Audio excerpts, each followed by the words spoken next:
On December 21st, 2015, families in the small community village of Rupperswil, Switzerland, were getting ready for the upcoming holidays when news of 4 homicides would shake the small community. Police would say they had no leads, thus, people were in a constant state of fear as there was a methodic, careful killer who was out blending in with the public.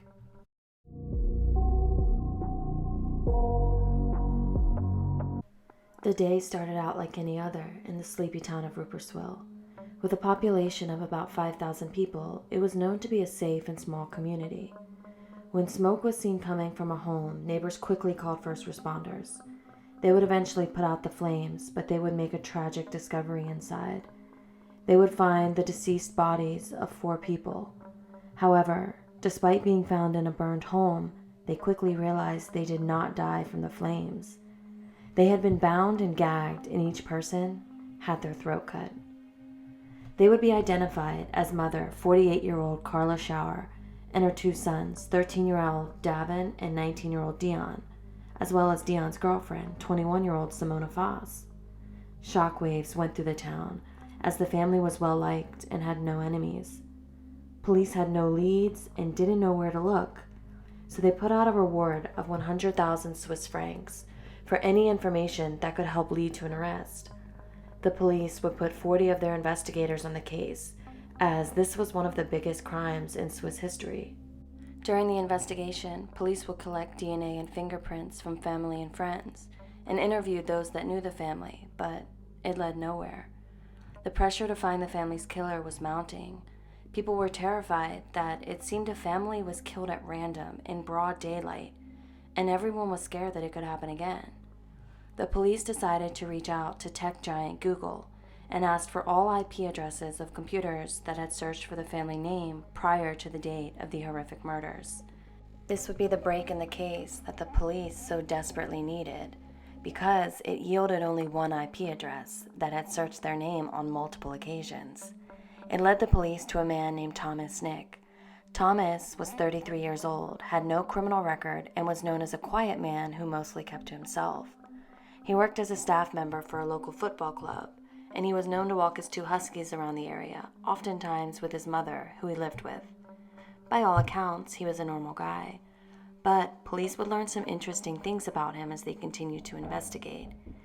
They noticed he had a pretty consistent pattern, and they looked into all local antennas and the phones that pinged at each one, hoping to find evidence of Thomas's location near the family's home. What they found was a consistent daily occurrence, where his phone showed his morning walk with his dogs, and he did this every day. That is, except for the day that the crimes occurred.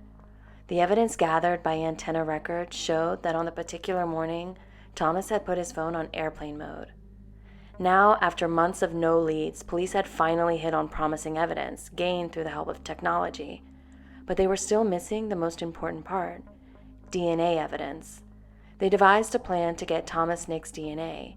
They got knowledge of his movements, that he was leaving Rupperswil and driving to a nearby town a few miles away. They set up a traffic stop to appear that they were looking for anyone who might be driving under the influence. Because of the clever work of police, Thomas was unsuspecting and casual as he willingly gave police a breathalyzer test. Of course, little did he know, he had just voluntarily handed over his DNA.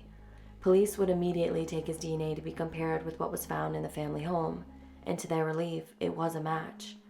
The very next day, on May 12th, just under 5 months since the cold murders of Simona, Carla, and her 2 sons, police would boldly arrest a surprised Thomas Nick outside of a Starbucks. But this was only the beginning. He would confess immediately and give police a chilling recollection of events, and to the police's horror, they would find evidence in his home and car directly indicating that he was preparing to commit another heinous crime. But before they could investigate that, they needed to know what happened on the day of December 21st, 2015. They wanted to know why he chose that family and what drove him to do it. And Thomas would open up completely and tell them the horrific details. To start, he told police it began weeks before that day. He lived near the family, in fact, just a few minutes walk from their home. On one of his walks with his dogs, Carla's son, 13-year-old Davon, caught his eye. Thomas would admit to police that he had an attraction to young boys, and police would be disturbed to find thousands of pictures and videos on his computer of boys Davon's age. Thomas told police he began stalking the family and kept notes on their daily routines. He even came up with a plan to get inside the home. On the morning of December 21st, he waited for Davon's father to leave, and then he called Carla's phone pretending to be a school psychologist from Davon's school. He claimed Davon was involved in a serious incident involving bullying and asked if he could meet with Carla and Davon. Carla was of course concerned with the severity of the condition of the student involved, and she said yes, inviting him to the house. A short time later, that same morning, Thomas was knocking at the door with his backpack along with a fake business card. It stated his name as Dr. Sebastian Mayer and the title of school psychologist. He also presented Carla with a fake letter from the school regarding the bullying incident. With everything seeming legit, Carla invited the man into her home. Thomas would tell police that he continued playing the part for a short time, engaging in small talk with Carla. He even told police that he liked her and he could have stayed and talked to her for hours. However, we know that he didn't. Once he became comfortable in the home, he changed his demeanor. He pulled a gun from his bag and held it to Davon and made Carla tie up Dion and his girlfriend Simona. While he threatened the children, he demanded Carla go to the bank and take out money.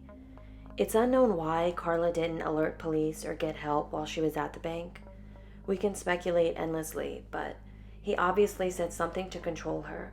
There were some suggesting that he told her he had a partner waiting outside that would watch her every move. When she returned with the money, which ended up being roughly 11,000 American dollars, he tied her up and gagged her like the others. Then he grabbed Davon and in front of the others recorded himself doing unspeakable, disgusting acts to Davon. When he was finished, he bound and gagged Davon with the others. He then walked from person to person and cut each one of their throats. On his way out of the house that morning, he lit a fire and never looked back. Law enforcement was shocked to hear his cold and callous version of events, but they were horrified to learn about his plans to do it again. They learned that the day before his arrest, he had been stalking another boy in his family. He had written in his notebook, Tuesday, 7:40, all at home, awake. He also had the names of 11 boys between the ages of 11 and 14 in his notebook. In his car was his backpack, and inside was a knife, electric lighter, gloves, tape, face mask, and sex toys, as well as his fake business cards and school letter. He admitted to police he had been watching 2 separate families at the time of his arrest. After the murders, he carried on with his life like nothing happened. He went home, showered, walked his dogs with his mom, and went to dinner with coworkers in Zurich. The whole time, they had no idea what he had done. What's so scary is he was so good at behaving as usual and concealing who he was so well to everyone that knew him. With the money he took from Carla, he bought himself designer goods and paid for a skiing trip and a holiday for his mom's birthday. During his trial, it came out that he had been lying to his mother for a long time about his achievements. He had completely falsified his bachelor's and master's degrees from Lucerne University and told her he was working on his PhD at Bern University. Everything was a complete lie.